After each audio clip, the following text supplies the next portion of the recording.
नमस्कार, मैं पंकज कुमार। मैं अभी पटना साहिब के गुरुद्वारा में हूँ।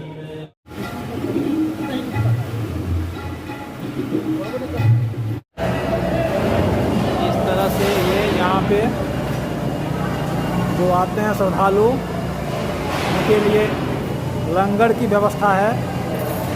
कोई यहाँ से भूखा नहीं जाए, इसकी व्यवस्था की गई है।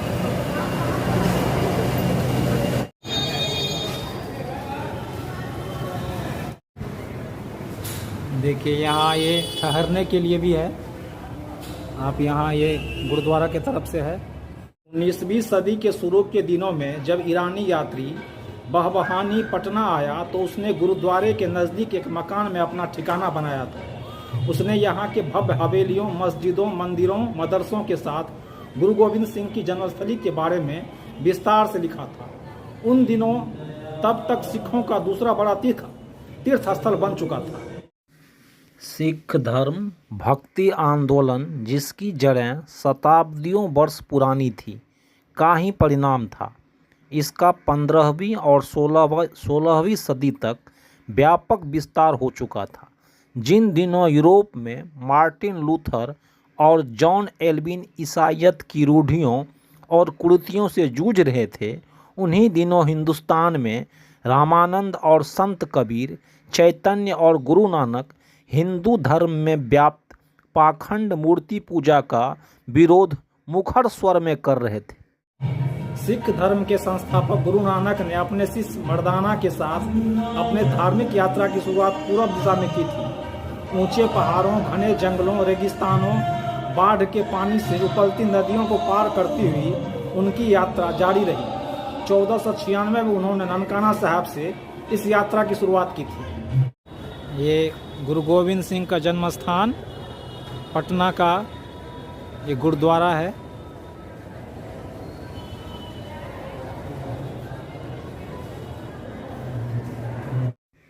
गुरु नानक बोधगया, राजगीर होते हुए पटना आए।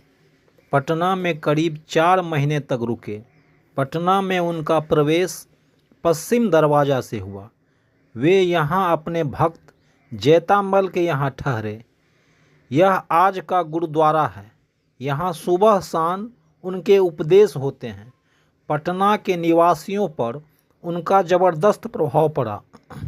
पटना का एक समृद्ध जौहरी सालिस राय उनसे बहुत प्रभावित हुआ। उसने अपना महल, जहाँ आज गुरुद्वारा पटना साहिब है, गुरु नानक को सौंप दिया। वह सिख धर्म में दीक्षित भी हो गया। पटना से जाते वक्त गुरु नानक ने उसे अपना उत्तराधिकारी भी बना दिया। गुरु नानक के बाद गुरु के अन्य गुरु व्यस्तता के कारण बाहर नहीं निकल सके। 9वें गुरु तेग बहादुर को परिस्थितियों की वजह से अपने पूरे परिवार के साथ दूर पूरब की ओर यात्रा पर निकलना पड़ा। पहले सासाराम, गया और फिर पटना। पटना में उनके प्रवेश के साथ कई किंवदंतियाँ भी हैं। कहते हैं पटना के करीम बख्श और रहीम बख्श के सूखे बगीचे में गुरु के पैर पड़ते ही वह हरा भरा हो गया। गुरु की अलौकिकता से अभिभूत नवाब ने वह बगीचा गुरु को सौंप दिया। यह जगह आज गुरु का बाग कहलाता है। गुरु के सम्मान में पटना के सिखों ने सालिस राय के दिए जगह, जहां हरमंदिर था, पर एक विशाल हवेली का निर्माण कराया। गुरु तेग बहादुर अपने परिवार के साथ इस हवेली में रहने आ गए। यहीं गुरु गोविंद सिंह का जन्म हुआ।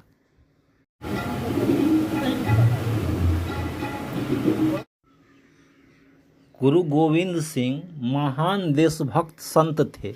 वे निडर योद्धा, बुद्धिमान राजनेता, बड़े रचनाकार और कुशल कवि थे।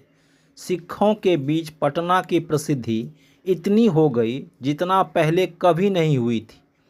यह सिख धर्म के अनुयायियों के लिए पवित्र तीर्थ स्थल बन गया। सिख धर्म के 4 बड़े तख्तों में यह दूसरा सबसे बड़ा तख्त बन गया। उसके बाद यह श्रद्धालुओं और पर्यटकों के लिए आकर्षण का केंद्र बन गया। अलग अलग वक्त में पटना आने वाले विदेशी चित्रकारों ने हरमंदिर साहब की तस्वीरें भी बनाई। ऐसी ही तस्वीर 1820 में पटना के तत्कालीन अफीम एजेंट चार्ल्स ओडायली ने भी बनाई थी। देखिए ये लंगर है, यहाँ पे लोग लंगर छक रहे हैं।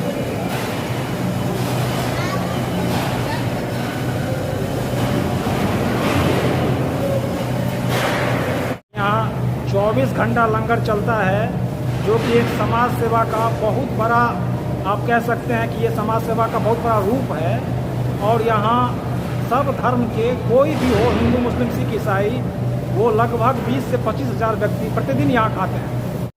इस तरह से ये यहाँ पे जो आते हैं श्रद्धालु, उनके लिए लंगर की व्यवस्था है।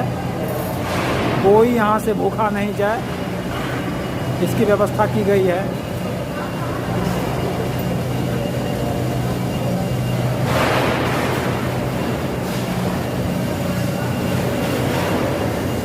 जो आपका लंगर है उसमें दिन भर में कितना आदमी खाते होंगे? वाहिगुरु जी का खालसा, वाहिगुरु जी की फतेह। ये लंगर 24 घंटा चलता है। ये हमारा तख्त दूसरा तख्त है, जो गुरु गोविंद सिंह जी महाराज का जन्म है। यहाँ 24 घंटा लंगर चलते हैं। यहाँ कम से कम नहीं तो 20,000 25,000 लंगर यहाँ छकते हैं। यहाँ कोई एक ही पंगत में सबको बैठना है, जात पात कुछ नहीं। अच्छा। और ये मशीन बाहर से आई हुई है। इसमें 1 घंटे में कम से कम नहीं तो 2 कुंटल सब्जी, दाल, खीर जो है। ये कुकर है, कुकर में भी उसमें कढ़ी बनता है। ये सब मशीन है, यही ना? ये इसमें 1 घंटे में बन जाती है 2 कुंटल 1.5 कुंटल। ये किस चीज़ का मशीन है? नहीं, ये इसका बना है। अच्छा, ये क्या है, किस चीज़ का? देखिए यहाँ मशीन में बनती है। ये किस चीज़ की, क्या बनता है इसमें? ये सब्जी, दाल, देखिए ये मशीन है जिसमें सब्जी दाल खीर बनता है लंगर के लिए। और वो रोटी की मशीन है। अच्छा। वो कम से कम 1 घंटे में 1 कुंटल आटा निकलती है। दोनों मशीन है। ये मशीन है, ये ना? उसमें आटा गूंद के डाल दीजिए। हाँ। उसमें 1 घंटे में कम से कम 1 कुंटल हाँ रोटी निकलती है। अच्छा। और वो 2 मशीनें हैं। एक तो ये, एक तो गाड़ी संगत रहता है तो दोनों मशीन स्टार्ट होती है। ये रोटी बनाने का मशीन है। देखिए ये रोटी बनाने का मशीन है। और इस तरह से ये बाहर छक रहे हैं लंगर। ये एक तरह से इसका मतलब इसके पीछे मूल भावना क्या है? भावना है, हमारे जो गुरु नानक देव जी बड़े गुरु थे पहले, हाँ। उनको 20 रुपये का सौदा मिला ना, उनके बाबूजी ने 20 रुपया दिया था। अच्छा। जो आज तक शुरू से परंपरा चल रही है। जो उन्होंने 20 रुपया दिया तो कुछ गरीब लोग, साधु लोग आ रहे थे तो पूछा कि क्यों आप बहुत दिन से भूखे हैं। तो इसीलिए वो 20 रुपये का जो आज लंगर चलाया, 20 में लंगर चल रहा है। अच्छा। और उनका कहना है एक ही पंगत में राजा बैठे हैं, एक ही पंगत में गरीब बैठे हैं, कोई जात पात नहीं है। अच्छा। ये 24 घंटा लंगर चलता है और तरह तरह का लंगर चलता है। सब्जी है, दाल है, खीर है, मीनू है। हमेशा मीनू बदल के बनता है और खीर बनता है, हलवा बनता है, सेवई बनता है और जलेबी बनता है। अच्छा। ये हमेशा बनता रहता है। ये लंगर रुकता नहीं है, ये 24 घंटा चलता रहता है। कोई भी आए, हिंदू आए, मुस्लिम आए, सिख आए, ईसाई आए, सब है, सबके लिए है। सब धर्म के लिए है। हाँ, सबके लिए, किसी को रोक नहीं है। देखिए ये लंगर इस तरह से ये परोपकार, देखिए ये यहाँ ये बना हुआ है, दाल है, ये सब्जी इस तरह से। और एक तरह से ये कहिए आप, ये परोपकार है समाज सेवा का बहुत बड़ा। ये लंगर छक रहे हैं सब। और ये सच्चा समाज सेवा जिसको कह सकते हैं आप। ये लंगर के लिए बर्तन रखा हुआ है, ये बर्तन का है। और अंदर में बर्तन धोने की व्यवस्था देखिए इस तरह से। ये सारा बर्तन है। और ये लंगर में बर्तन धोने की व्यवस्था। तख्त श्री हरमिंदर जी पटना साहब, यह स्थान मूलतः जोहरी सालिस राय की हवेली थी। श्री गुरु नानक देव जी अपनी पहली पूर्व उदासी के समय पटना पहुँचे। सालिस राय जोहरी ने प्रार्थना कर गुरु जी को अपनी इस हवेली में लाया। श्री गुरु नानक देव जी ने सिख धर्म के प्रचार का पहला बड़ा केंद्र इस स्थान पर स्थापित किया। पहला प्रमुख प्रचारक सालिसराय चौहरी को नियुक्त किया। यहाँ गुरुजी लगभग 4 महीने ठहरे। यहीं पर गुरुजी ने ऊंच नीच, छुआछूत, अमीर गरीब के भेदभाव को मिटाकर एक साथ पंगत में भोजन करने छकने की परंपरा स्थापित की। कि यहाँ ये ठहरने का भी व्यवस्था है, ये गुरुद्वारा की तरफ से है। आप 50 रुपया दे के 24 घंटा के लिए ठहर भी सकते हैं। एक तरह से ये जन सामान्य के लिए बेहद उपयोगी है। देखिए यहाँ ये ठहरने के लिए भी है। आप यहाँ ये गुरुद्वारा के तरफ से है, आप ठहर सकते हैं 50 रुपया दे के। एक दिन का है ये।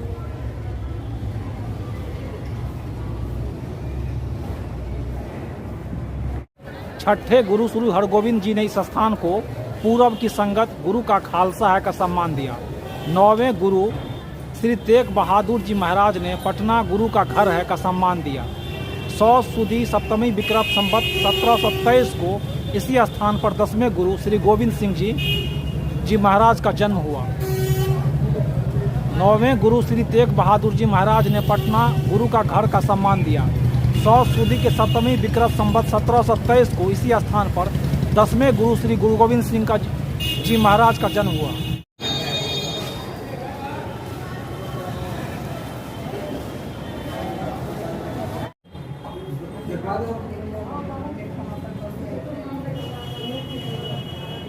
अच्छा, हम निःशुल्क देखते हैं। अच्छा, और गरीबों के लिए हम आते हैं। अच्छा, सही बात है ये। अच्छा। अब ऐसे अमीर भी आ जाते हैं तो हम मंगाएंगे तो नहीं। नहीं, उनका नहीं, दरबार है। नहीं। तो सर आप कि हमारा डिस्पाइट एज जी हम 90 हो जाएंगे नेक्स्ट मंथ, जी लेकिन हम इसके बावजूद गरीब के लिए हमको नहीं आना है। जी ये इंटरेस्टिंग है। आना है इसलिए हम आते हैं।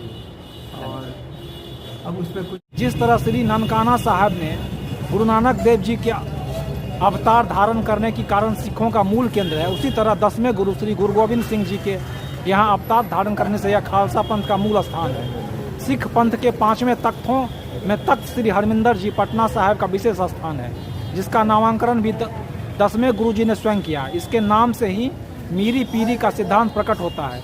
इस हवेली को श्री गुरु तेग बहादुर जी परिवार के आवास हेतु सालिसराय जोहरी की वंशज के राजा फतेह चंद मैनी ने विक्रम संवत 1722 ये गुरु गोविंद सिंह का जन्म स्थान पटना का ये गुरुद्वारा है।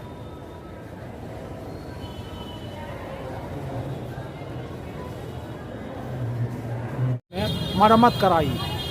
सन 1837 से 1839 ईस्वी के बीच महाराजा रंजीत सिंह ने इस तख्त साहिब का पुनर्निर्माण कराया।